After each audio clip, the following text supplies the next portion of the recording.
하이트진로의 일감 몰아주기 혐의에 대한 첫 공판이 오늘로 예정돼 있다가 돌연 연기됐습니다. 지난해 공정거래위원회가 하이트진로의 부당 내부 거래를 적발하고 과징금을 부과한 데 이어 올해 검찰이 같은 혐의로 기소한 바 있는데요. 1년 넘게 정부 조사와 검찰 수사를 거쳐 첫 공판을 앞두고 있던 재판이 갑자기 연기된 겁니다. 무슨 연유가 있는 걸까요? 고현정 기자입니다. 일감 몰아주기 혐의로 기소된 하이트진로의 첫 재판이 다음 달 16일로 미뤄졌습니다. 오늘 오전 첫 공판이 예정돼 있었지만 하이트진로가 지난 2일 법무법인 LKBM 파트너스 변호인 선임계를 새로 제출하고 기일 변경을 요청했기 때문입니다. 기존 변호를 맡았던 법무법인 인월은 어제 사임계를 제출했습니다.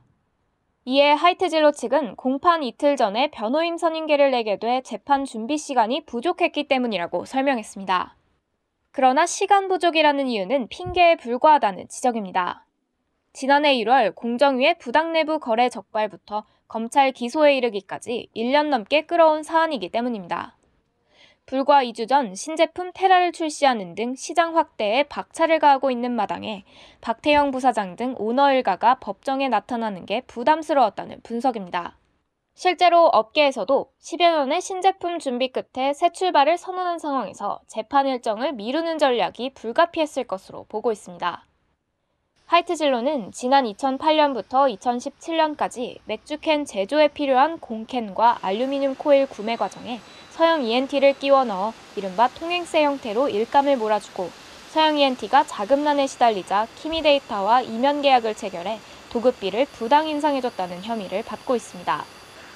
서형 ENT는 박문덕 회장의 장남인 박태영 부사장이 최대 지분을 가진 동시에 하이트진로홀딩스의 지분 27.66%를 보유한 지배구조의 정점에 있는 회사입니다. 이에 공정거래위원회는 지난해 1월 하이트진로에 79억 5천만 원, 서형 ENT에 15억 7천만 원의 과징금을 각각 부과한 뒤 검찰에 고발했고 올해 1월 29일 하이트진로 법인과 박태영 부사장, 김인규 대표이사와 김창규 상무는 불구속 기소됐습니다.